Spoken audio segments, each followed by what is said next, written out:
you ever wondered what it actually takes to write videos that go viral? Well, what if I told you that the secret to writing viral scripts isn't what you think? That's where Bryan comes in. With over 10,000 hours of script writing experience, he's written viral outlier videos for some of the biggest education channels on YouTube. If it's not actionable, it's not helpful, because if I am going to educate you on something, your behavior must change.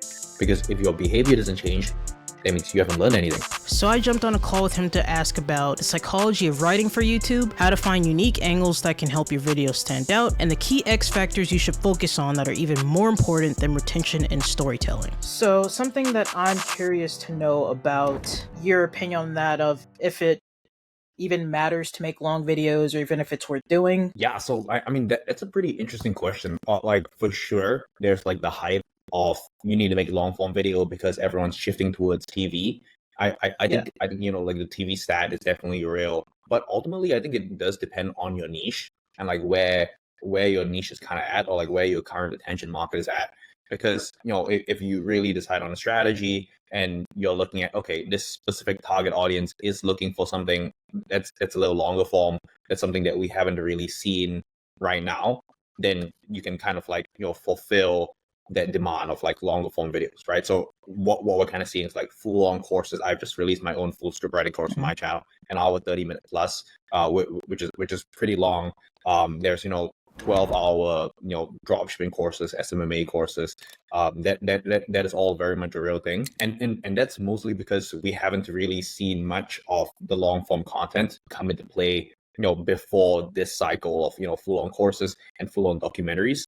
So, but I think very much on YouTube, it's a very cyclical thing where right now there's a lot of hype on long form content, so everyone's posting long videos, and then once everyone's posting long form videos, then there'll be a gap in terms of shorter form content that is really valuable, that's really entertaining too. So it's a cyclical thing for sure. I mean, I'm not a YouTube guru or anything, but I always thought that long form was always going to be successful, because I have watched documentary videos that are 1 to 2 hours. I have watched the 1 hour courses, but this is something I'm seeing with a lot of YouTubers, especially Ed from Film Booth, who I do some side hustle work with from time to time. You're one of the few people that didn't really like what he's doing with his channel, like niching down to just pure business, which in the past it was like very broad and wide, but the content was super entertaining but also really helpful. Like, I remember he had his how to eat healthy at Chipotle thing, and it's like, oh, he still applied business to it because you're saving money and you're being productive, or even just other things about how to like make YouTube content. But now he's really niched down, and I'm seeing similar things. So it seems like you're one of the few in the minority, but why do you think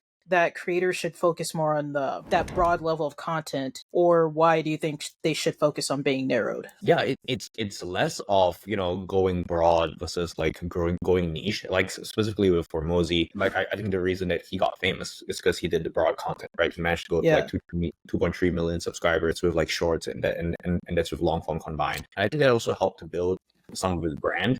So like many people got to see a different side of him, which I thought was really interesting, as a fan, as a viewer. And now he's transitioning to more business content. He shared some of the data saying that the quality of the viewers is higher, so his AdSense is higher.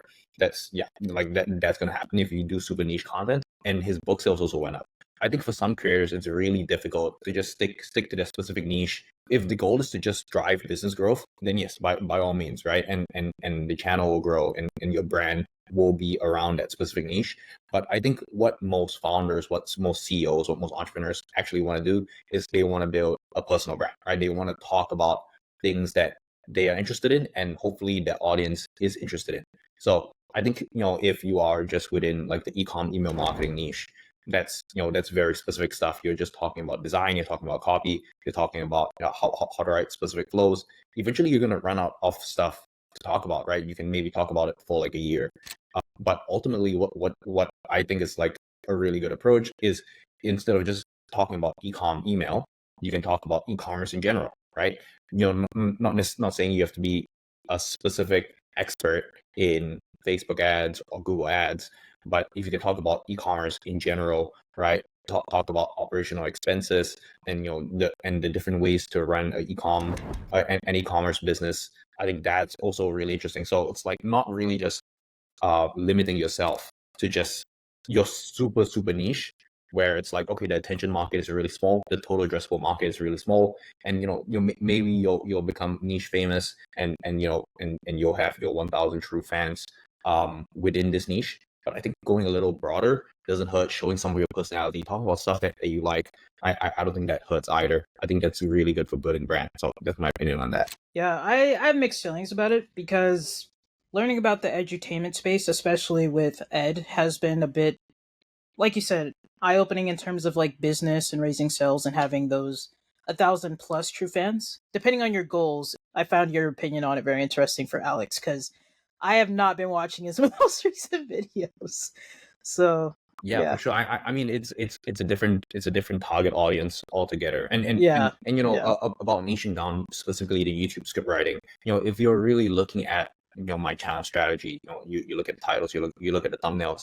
It's still it like there are videos specifically YouTube script writing, like the full course, right? How to script a viral video, and then there's also videos that just target broadly YouTube. So I'll mhm, talk about a little bit about editing. I'll talk a little bit about thumbnails, but mostly the focus is on YouTube scripts because that's where my expert is yeah, at. So like on a strategy level, I think if you're running a YouTube script writing channel where the attention markets are really small and you just talk exclusively about YouTube script writing, I think that really, like, you sacrifice a lot of the potential attention that you could mhm, capture from people who are interested in YouTube education or YouTube growth, right? So there's kind of like a balance you need to strike there. Of course, there'll be pure how to script a YouTube video, like those kind of videos where you'll try to rank high for YouTube script writing, or you'll try to rank high mhm. for certain search terms, and you want to be an expert in that field. But I think it's always good to find a balance. That way you can go viral, and people who are initially not interested in YouTube script writing can be educated that the Mhm. script is important, and that way you can build an audience like that too. Could you just talk about outlier theory and why ideation and research is just something YouTubers should really just hone in on before just jumping straight into writing? Because I feel like that's a big mistake a lot of us make. I think the mistake that most people make with writing a script is that they just jump straight into writing the script, right? They don't finalize the title. They don't finalize the idea that they want first. When in reality, yes, the idea is the most important part, but like the script is also equally important, right? It's like like if you look at the different components, idea is 25, scripting is 25%, editing is 25%, and like say like the filming or the thumbnail is the other 25%. So right, all of it's equally important. But if you skip any one of them, your video just won't do well. You really do need to start with the idea, right? You do need to figure out, okay, what ideas could potentially go viral? What ideas could my target audience be potentially interested in? And so like one of the ways to go about that is to use outlier theory, right? And as you said, there's tools like 1 of 10 by my good friend Richard and Vexian, and view stats by Mr. Beast, right? Where you can just search your niche, or like search other niches, right? Say you're in the NBA, you can look at other leagues, so you can look at NFL to see what video ideas are working well over there. And from there you can kind of get inspiration. That's like the very simple way of looking at outlier theory, where it's like, okay, you just look at that and then you adapt it for your niche, right? Or you see this working in your niche, you adapt it in your own style. But really, when you try to come up with a video idea, ideally you look at multiple data points. So you have this thesis of like, okay, I think that this idea is a good idea, and then you're just looking out for potential data points, right? Oh, I saw that this video worked within my niche about the same topic. Okay, it could possibly work. Oh, actually, this topic didn't quite perform well when this guy made the video, right? And from there you can just gather multiple data points. And it's important to not be emotional, or like to not be attached to a certain idea, right? It's very important to be Yeah. objective, where it's like, okay, I'm trying to figure out whether this idea works. If the data says it doesn't work, then it doesn't work, right? If there's not enough outliers, if you don't see similar topics doing well, if you don't see interest in similar topics, then it's important to just let go of it and then just move on to the next idea. You can always ultimately come up with more, for sure. So, as a creator, when I find these outliers that could work in my niche, how can I remix it to my own so I'm not just copying and pasting directly? Yeah, so I think on the packaging level, so that's like title and thumbnail, right? If you're going to use the same title format, the thumbnail, I think probably has to be at least a little bit different. It can't be like identical. If it's like Yeah. really identical, and you don't really have your own spin on it, then like what's kind of the point, right? Like then there isn't really a way for you to stand out.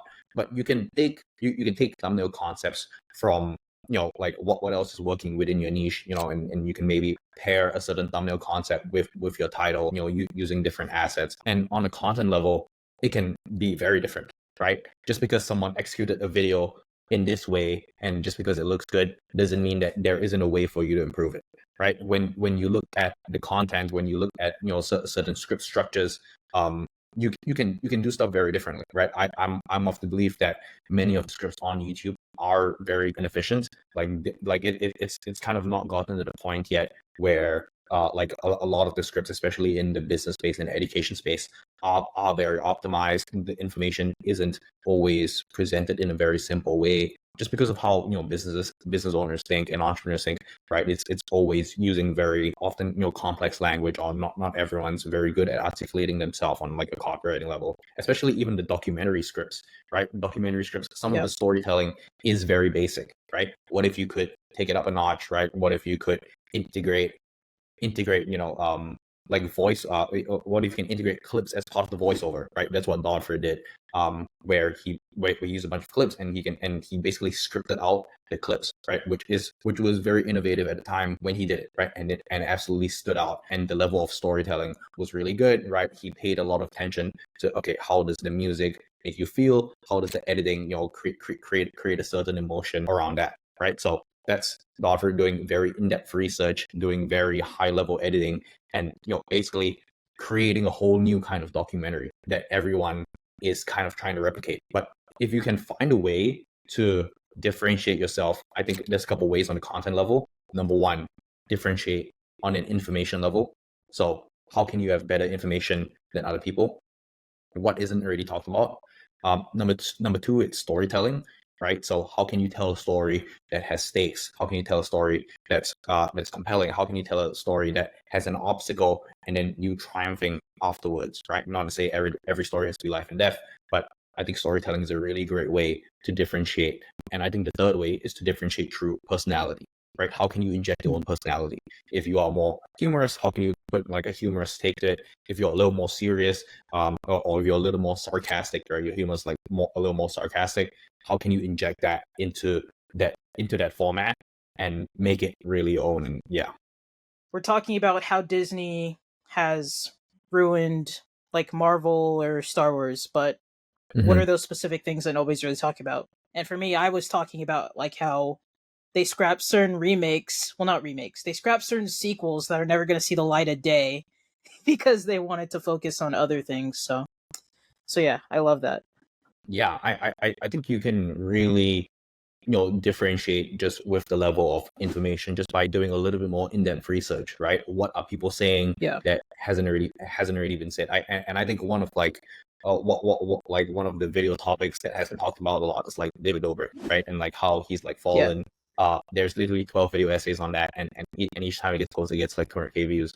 But if you can kind of present some kind of new information, maybe something from his childhood, there's like pictures from his childhood that people haven't really seen yet. It's not really insanely public, but you did really in-depth research, and you can kind of like dig that up, and then you can build a story around it. Like that could be an interesting way to like portray it, right? So it really does start at the research level, and like if you really I think if you like really care about, okay, how can I make something that actually contributes to YouTube, right, and kind of contributes to the culture and say something a little different, I think that's when you can kind of stand out. Yeah. The follow-up question I have is like, when you're studying these top creators and their scripts or their content, what specific things do you focus on that you can reverse engineer and apply to your own content? So like really the first thing that I think about is, okay, what is the emotion that he brought out, right? And how did he do it on like an audio visual level and on a scripting level, right? What kind of clips did he put together? Where did he like potentially find this kind of information that other people didn't really find? Another thing that I really notice is like the hooks, right? Hooks is the most obvious thing. I've kind of gotten to a point right now when I'm watching any video, I'm just listening out for the first 20 to 30 seconds and figuring out, okay, like what did he potentially do in this hook that's good? What did he do that's bad?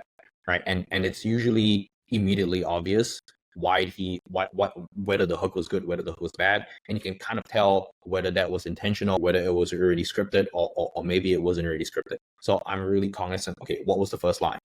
Did the first line make me pay attention? Okay, why did it make me pay attention?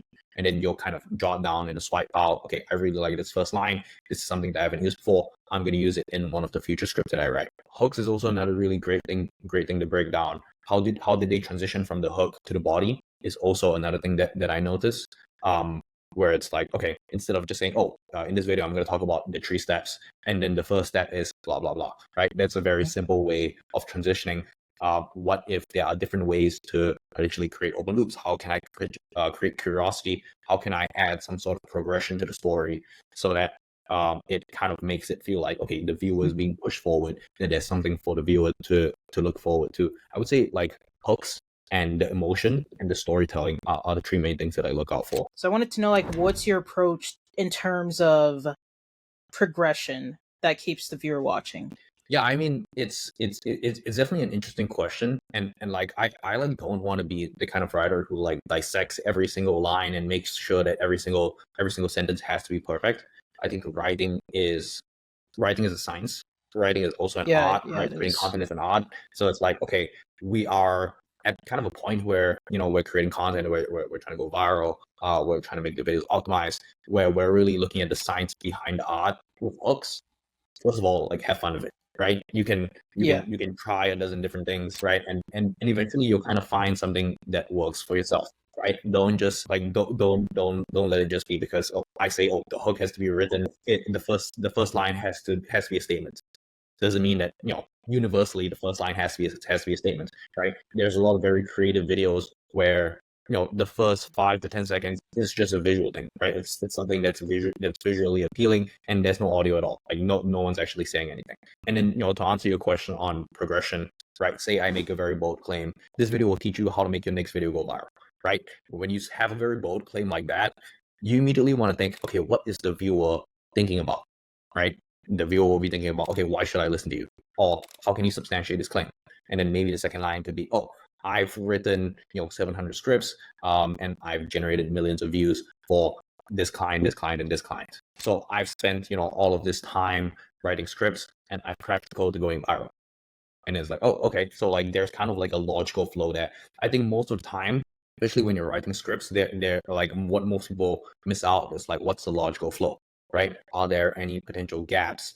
Does each line flow very nicely from one to another, right? Does the second line substantiate the first line? Does the third line substantiate the second line? A big mistake is that people don't notice when they bring up a point and they don't substantiate it completely, right? Because when you bring up a point, right, when you have a claim, right, say the claim you want to make in your video is that, you should grow your email list, right? That's like a completely new idea, and you need to explain what the benefits are of having an email list, right? So if by the end of me explaining why the email list is important, you still don't understand, and then afterwards you go into how to start an email list, how to email your email list, then that section just won't be as effective, right? So you really, whenever you bring in a new point, right, a really good way to push the viewer next is to explain why it's important, right? So one of the good frameworks that I've made up on how to write each point is a why, what, how framework, right? So you start with why it's important. Okay, say the point is you should grow an email list. Why is it important? Because growing an email list allows you to be protected from the algorithms. It allows you to own your audience. Okay, so that's a why. What is it, right? You can grow an email list on Beehive or ConvertKit. How do you do it? Okay, so the first thing that you want to do is, if you have a social media following, you want to have a lead magnet attached to it, and then you want to blast it to your social media following. If you have a YouTube video, you want to plug it in the description, right? And then afterwards, you want to use these templates that I'm going to give you to write these emails. So that way you start with why it's important, what is it, and how is it actionable or not? Because what I found with most education videos is that if it's not actionable, it's not helpful, right? If by the end of my viewer watching my 1 hour 30 minute course, they still don't know what to do, then, you know, I've kind of screwed up as an education video, right? Because if I am going to educate you on something, your behavior must change. Because if your behavior doesn't change, that means you haven't learned anything. So as an education creator, or as you know, as someone running an educational channel, it's important for you to make sure that you have the how component. How can I make it actionable, right? How can the viewer take this knowledge and implement it in the next 24 hours? So if you were actually watching my course, you will notice there's some sections where I have action items. Okay, action item, how to write a hook. When you have the title, do this, this, this, this. And then that way you can actually, and then that way you can apply these frameworks easily. So that way, if the viewer wants, they can pause the video, they look at the title, and then they can implement whatever I've written, whatever I've just told them, and then they're more likely to go back to the video and watch it again, right? And then they can repeat it once more. What are the best ways to get over blank page syndrome? Which again, I think you might have answered it in my opinion, but if you have any other ideas or thoughts on it, that would be great. So yeah, like blank page syndrome, terrible, right? Everybody faces writer's block. It's actually one of the most difficult parts. Even for me, it's still one of the most difficult things to overcome. And especially if you're running a writing business, you do have to write. And what I've kind of found is that when you face writer's block, it's usually because there is a lack of clarity, right? There is a lack of clarity in terms of what you want to write, what's the next things that you want to write. And I like one of the really great advice that I have is that you should just outline it first. You should just outline your script first. If you haven't already outlined your script, it's just important for you to write out in bullet points what are the main things that you want to talk about, right? And that's really the first step, because if you're unclear on something, that's just because you haven't seen it on paper yet, right? You are just letting it run through your mind. But when you have it on paper and you can actually see it, that's when you can organize your thoughts a lot clearer, right? And number two, if you have writer's block, I think it's okay to just take a break, right? And one of the things that I do is that I'll just leave it. I'll just leave that piece of writing for like a week. For like my own script, I'll just leave it for a week. Like I just won't look at it, and I'll just do other stuff. And afterwards, when I come back and look at the piece, right? Provided I already have a little bit of it done, I'll have some sort of inspiration, right, as to like what points I can potentially write, and how can I string it together. Or the third way is you can use some sort of AI, right? I'm not saying that to use AI to completely write out your full script. It's usually pretty terrible at that. There's a lot of GPT like knowledge, or like there's a lot of GPT like speak, right? And the language used is usually not very very conversational. It's not something that people would say in real life. But I think just having AI output something for you, right, that you can look at and that you can edit and that you can get some sort of inspiration by, right? If you know how to prompt it correctly, maybe it'll get you 50% of the way there. But really, that 50% just gives you the motivation it just gives you the bump, right, to continue writing the rest of it. So just use AI, get some of the writing done, and you can plug your bullet points in there. If you know how to prompt it properly, it'll give you something half decent, and then from there you can edit it, right? And then the next round when you edit it, it's going to be even better than that. It's going to be very far from like the AI language that you think it would output. So I think those are three pretty good ways. It's more of like a tool, not a band-aid to not writing. I definitely don't recommend it. If anything, I use it for editing my writing. Yeah, I think it's actually really good for doing research. Like Oh yeah, not 100%. not just research, but like learning a completely new topic, because some of the topics that we deal with in the education space can be very complex, right? It's like it's how to write Google Ads, how to dropshipping, how to do Facebook ads, and some of it's really technical, right? And it usually takes people years and years in order to have the expertise to like talk about all of these things. So if you can use AI, summarize a bunch of videos, look at a bunch of articles, and give you like the main core points and the main learnings. That's very important too. Perplexity, in my opinion, is probably the most accurate for research. If you ever check it out. Yeah, for sure. Yeah, yeah. I use Perplexity. It's like really good. It gives Hell you all the yeah. references too. So And I think in one of your videos you said even though it doesn't look like they're scripting, they probably are. And my question is, how do you balance authenticity with script writing? yeah, I mean, like I think pretty much everything's scripted. Like even like Mr. Beast videos, he claims it's not really scripted. I think like broadly it's still scripted. Like scripted really just means to plan something, right? So if you can sit down and plan your video. So as I said, if you write Google Docs, right, that you're gonna talk about, that's considered a script. If you just write a simple outline, okay, I think like these are the main things that I want to cover. These are certain bullet points. That is also considered a script. That could be a more bare bones script, but that's still what that I would very much still consider that a script. So like in terms of the authenticity stuff, like yes, I do think to some extent it's still scripted with the hook. At the very least, it must be scripted, right? It's very difficult for a lot of people to just whip out your camera and say and have a really good hook and have something really engaging to say, unless they've thought about it for a really long time, right? And they've usually thought about that specific video idea that they want to do for a really long time. If not, someone like Charlie Morgan, he'd be posting, every week or like every couple of days if it was, just that easy to post something like that. But in reality, having like a raw, just whiteboard brain dump that's actually valuable to a YouTube audience. That's also, of course, it starts with the idea, and then he kind of yaps from there. So it's difficult to just do that off the cuff. So I do think it's scripted in some capacity. Yeah. Well, know how you can talk about how you can apply story structures like the hero's journey to educational content versus entertainment content. In my head, and in most YouTubers' heads, when you think of hero's journey, it mainly applies to entertainment content a little easier. God, Mr. Beast's video of like a fan has to dive into a water full of sharks in order to win $1 million. Okay, well, in my head, I'm like, well, the hero would be the fan. His goal to achieve by the end of the video is to get the money by doing something dangerous, and the stakes are what's going to happen when he gets into that water with those sharks. Versus like educational content, it's like how exactly would you apply that or any story structure that could work with educational content? Yeah, I mean, with education content, people think that every story has a life or death stakes. It's just not true. It can be like an emotional stake, and but there has to be something on the line, right? There has to be something on the line for the hero to kind of go on their journey.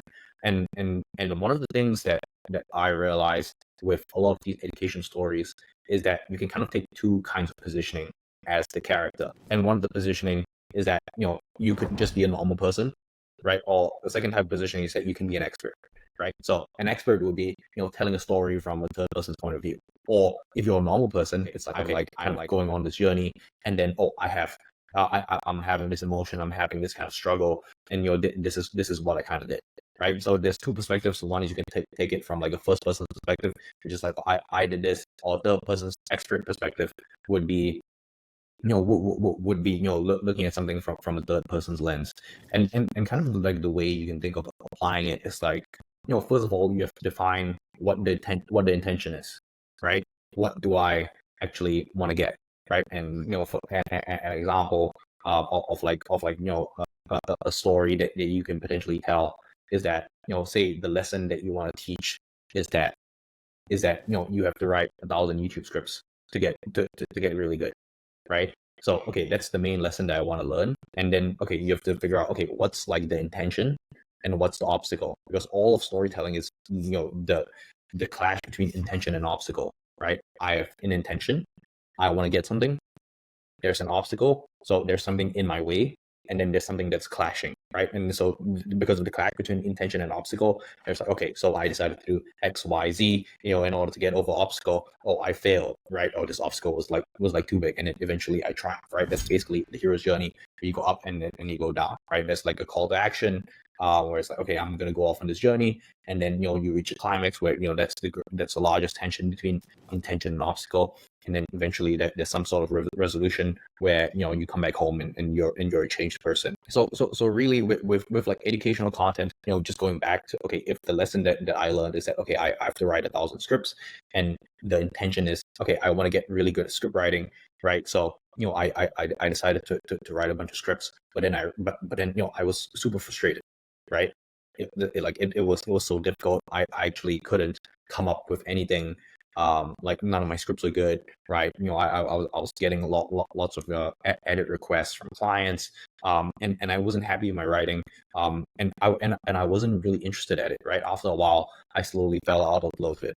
But then suddenly there's some transformative event, that like I saw this guy on TV, and I saw this guy on YouTube, and he was like, oh, I just did like a lot of volume, right? And I was like, that can't be the answer, right? So there's like kind of like some sort of realization, and then I go out and try to do it, and then I figure out, oh wait, that might actually be it, right? So that's like the first small win, and then and then going a little longer into the story could be, oh, I wrote 300 400 scripts, I got a little bit better, but then I suddenly got burned out, right? I didn't feel like writing for 2 weeks, and then eventually I found some sort of solution where eventually I triumphed, and then I just found I found a way to regain my love because I did something a little different, right? Obviously the specifics of the story you can change and you can fine tune, but really that's kind of the stakes, right? The stakes is just that I want to get really good at this, right? Because I want to make my mom proud, right? Or because I want to make money in my career. I want to be able to charge more, right? So that's relatively low stakes compared to like entertainment, where it's like life or death, right? I'm gonna get thrown in a tank full of sharks and whatnot. So when it comes to the editing process, like what are some common mistakes that you see people make in their first drafts, and how can they fix them? So it's like not number one, like a lot of fluff words. So like a lot of ly words. So what do you even call that? Like actually, literally, all of those words you can typically just cut all of them. Not just cut all of them. Sometimes it's actually good to have them to emphasize. But I think that's a good rule of thumb, right? I would cut all of them first, and then afterwards you can add them in as you think, like it would actually make an impact. But people, tend to overestimate how much fluff is actually in the words that they say. And I think that there's this really good quote where it's like, okay, if it distracts from the main idea, just remove it, right? So fluff is part of that. So that's a really big and of course like grammar and vocabulary and like the specific words that you use, it has to be clear, right? We try to avoid jargon as much as possible. It depends on the topic, depends on the audience that they're talking about, that we're talking to. But generally, we want to keep it clear. We want to avoid any kind of jargon that could potentially confuse the viewer, right? And if we try to introduce any form of jargon, we do want to clarify what it means, right? So that way we don't alienate any viewer, right? That's another really big mistake that people make, in their first drafts. And another really big mistake that I see, is people just editing the specific sentences and not looking at the overall structure,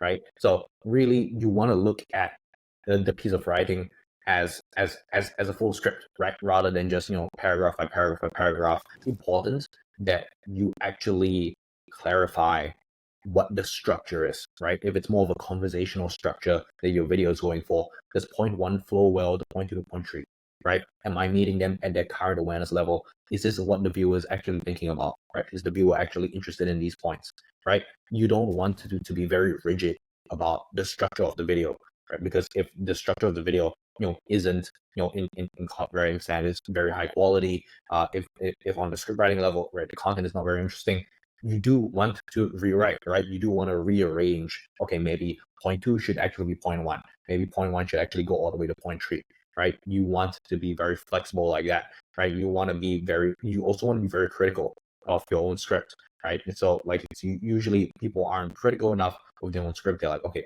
I wrote this. Of course it has to be great, right? But most of the time it really isn't great. So like really you do have to, when you can get feedback from other people, right? Other people will read stuff, right? Whether it's a writer friend or whether it's just a family member, right? They will read stuff and they will read it out loud, and then you'll notice mistakes, right? They don't have to be a writer. They can immediately point out because they are your target audience, right? They are your viewer, right? They'll say, oh, I'm getting bored, right? Or like they'll get distracted when you're reading a certain part of the script out, right? And then you can kind of tell from there. So yeah, like editing for fluff, really big. Editing for overall structure is also something that's really underrated that most people don't do. So yeah, those are the things. What you're saying made me think of two main things. Of like the first thing being really just focusing on the prep work so that you don't have to deal with the pain of the other stuff later. And the second thing you made me think of was like, and let me know if you haven't heard of it, but I think you have, is like the editing phrase of kill your darlings, I think it is. Of Yeah. like, or kill your babies or something. But it sounds really bad. But basically, it's a term of when you're editing a video, especially as an editor or YouTuber that's like really into your work, you think it's great, etc., etc. You added this cool B-roll, but the problem is, as cool as it might look, if it doesn't make sense with the overall idea of the video, or if it's kind of just like we're talking about, like a fluff piece for length or something, then as cool as you think it is, you gotta cut it for the viewer. So that's what you made me think of in terms of writing with editing. I mean, it sucks because we like you said, we like to think we're writing really good, but it all comes back to the viewer at the end of the day. Yeah, yeah, exactly. And like the writing is all of the content, right? So if that's something that you're not very ruthless about when you're editing, if you don't hold the writing to a very high standard, it's very easy to let it slip. And then you kind of wonder, okay, why is the content not performing well? Why the viewers not really like the content? So yeah, you really want to take it from the viewer's perspective. Number one, okay, does the viewer find it valuable? And number two, is everything super clear? Yeah, like clarity of what you're trying to say, clarity of language, clarity of thought is all really important when you're writing. I want to know like your thoughts about that when it comes to like writing. Like, what's the psychology of getting people to continue watching the video from start to finish, or through like significant amounts of the video? Yeah, it's really like number one, you have like there must be some sort of curiosity where it's like, okay, you're gonna get this, and this is something that they don't actually already know, right? If it's something that they already know, then like what's the point, right? There has to be you have to establish the expectation. Okay, today we're gonna talk about the 4 steps on how to grow a YouTube channel, right? And if it's something that they don't already know, then they'll watch, right? That's kind of the curiosity. Um, Also, like another great way to get people to watch, like in the hook, is to establish a dream outcome, right? So it's okay, where's the viewer right now and where can they be? So if trying to grow a YouTube channel, you run a YouTube educations, okay, I'm gonna get you 100,000 subscribers in the next 12 months if you watch if you watch this video to the end, right? So that's a very bold claim of a dream outcome that you want to paint. So the content has to back that up, right? The content actually has to be good enough to back that kind of claim. So like curiosity and dream outcome, this is something that's also used very much especially in the education space. Like what can they potentially learn? So it's like, okay, so the dream outcome could be, you could scale your business from 0 to 6 figures a month. Another potential dream outcome could be you could you can save a bunch of time, and you'll be a lot more productive, right? That's in the productivity space. So it's understanding your core audience. What do they want, right? What's their dream outcome?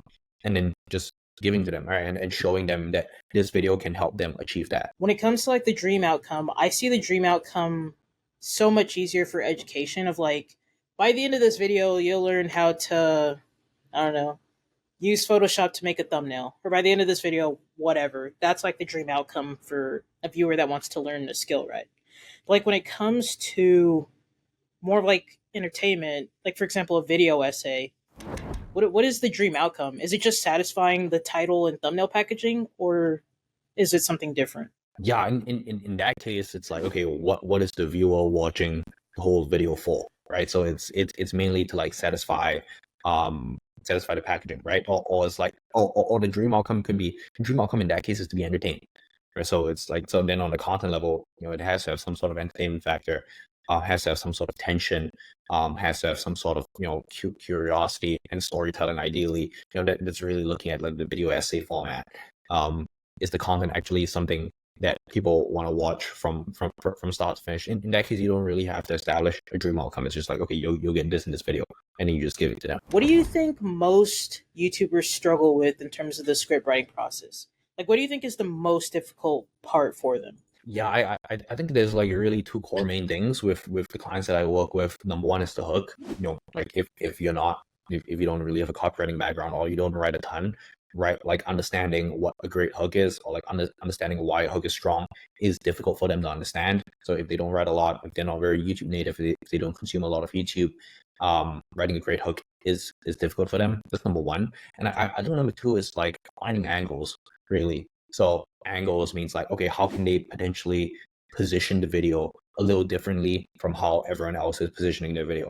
So what I look at when I'm creating content is I very much look at what is the supply of existing content on YouTube, right? Say we are in, let's say I'm doing like YouTube growth niche, right? So what is something that people what is something that people aren't already saying that I can potentially say, right? What's a different angle that I can take, or maybe it's similar to this kind of video, but with a little bit more storytelling, right? It's similar to this video, but with like a little bit more humor and a little bit more personality, right? So it's figuring out how can they stand out, right? And how can they structure that video in such a way that's like, number one, appealing to the audience that people haven't really seen before, and is aligned with their brand and personality. Yeah, I would say those are like the main levers that like once you pull them, it becomes a lot easier when writing a script. Do you think that YouTube retention is actually as important as many people make it out to be? Or are there other key aspects of writing that creators should focus on instead? Yeah, I mean, for me, like, I mainly do education videos. I actually barely look at retention graphs, like not at all. I spend like 1% of my week maybe looking at a retention graph. Really, where I find it to be the most useful, it's like, okay, if there's like certain sharp drops in retention, where there's like a very clear dip, and there's a pattern that's very out of the norm. That's when I like really look at it, and you can kind of gain insight from that. But other than that, what I actually just try to focus on is like, okay, is the video valuable to view, right? And like, if the content is valuable, if I do try to put in some sort of storytelling and progression, then I find if the script is good, people will like it, and make it actionable, make it educational, inject some sort of personality, and you're kind of good to go. I don't stress too much about retention myself, even though that's a relatively unpopular opinion. There's also people who say that, oh, like retention data, it's like retention is very dependent on the specific type of audience. So there's different schools of thoughts here, but like really, I just like to go back to the basics. How can I make this the most entertaining? How can I make this the most educational video that I can potentially provide to the audience? Those are all the questions I had, Brian. Thank you. Is there anything you want to plug? I'm gonna link your channel and your script writing guide in the description. But if there's anything you want to plug on camera, let me know. Otherwise, I'll say it in my editing. Yeah, like if you want to subscribe to my newsletter, it's theyoutubeletter.com. Yeah, and subscribe to my YouTube channel. It's Bryan Ng. If you just search it, BRYN space NG, you'll find it on YouTube.